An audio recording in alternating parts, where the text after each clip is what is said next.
នេះគឺជាម៉ាស៊ីន mini high pool ថ្ងៃនេះនាងខ្ញុំនឹងមកប្រាប់ពីអត្ថប្រយោជន៍និងរបៀបប្រើប្រាស់ម៉ាស៊ីន mini high pool នេះតែម្ដង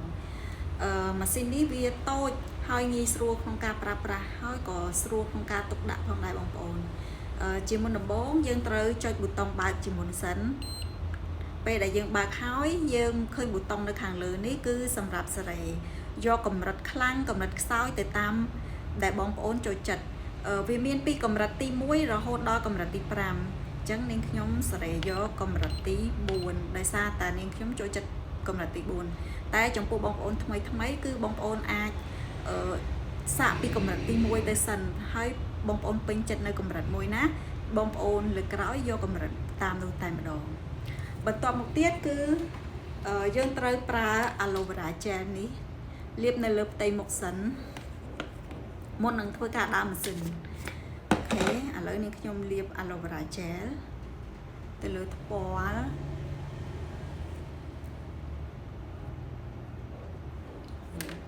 យើងលាបថ្នមហើយយើងដើរម៉ាស៊ីនដល់យើងដើរពីខាងក្រោម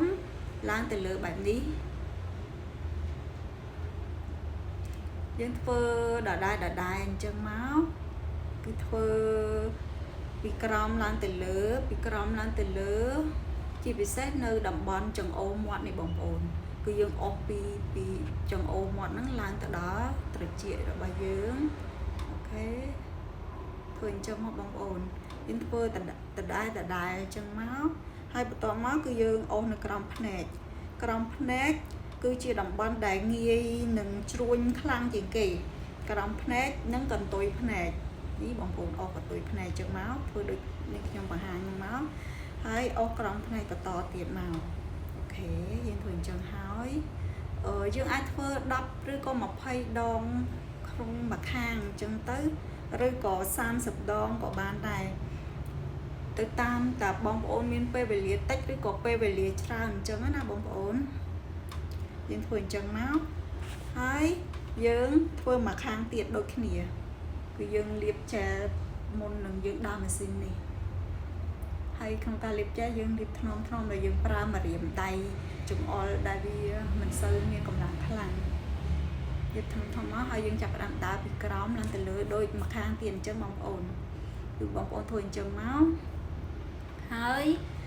ក្នុងការធ្វើហ្នឹងបងប្អូនអាចធ្វើក្នុងមួយសប្តាហ៍ម្ដងឬក៏2ដងឬ3ដងតាមដែលបងប្អូនមានពេលវេលាឬក៏អត់ប៉ុន្តែដាច់ខាត់ត្រូវតែប្រើពីព្រោះ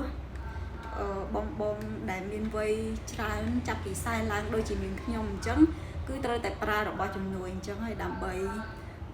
វាជួយយើងក្នុងការបង្ហាប់ស្បែកដែលវាធ្លាក់ឲ្យតឹងណែនត្រឡប់មកវិញជួយឲ្យមានទម្រង់មុខរាងវីជាពិសេសបងដែលមានបឿក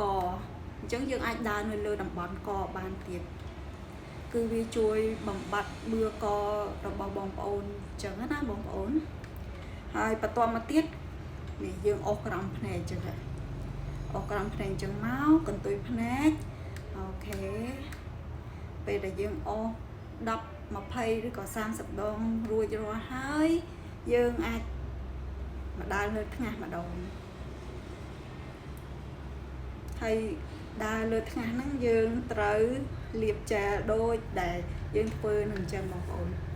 គឺយើងអស់ពីក្រោមឡើងមកលើពីក្រោមឡើងមកលើពីក្រោមឡើងមកលើអញ្ចឹងមកហើយអស់ឲ្យសប់មកពេញទៅថ្ងាសយើងអស់អញ្ចឹងមកបងប្អូននឹងឃើញផលវាបានផលពិតមែនហើយបងប្អូនអាចសង្កេតមើលពេលដែលបងប្អូនប្រើរយៈពេល1ខែយើងនឹងមានឃើញថាផ្លែកបានផលផ្លែកជាងមុនហើយម៉ាស៊ីននេះវារៀងក្តៅតិចពេលដែលយើងដើរលើមុខយើងអញ្ចឹងវាអត់មានផលប៉ះពាល់អីទេគ្រាន់តែក្តៅអ៊ុនតិចអញ្ចឹងណាហើយបើសិនបើបងប្អូនចាប់អារម្មណ៍អាចឆាតមកនាងខ្ញុំបានហើយឆាតមកឥឡូវនេះយើងកំពុងតែមាន promotion ថែមចែលអរគុណ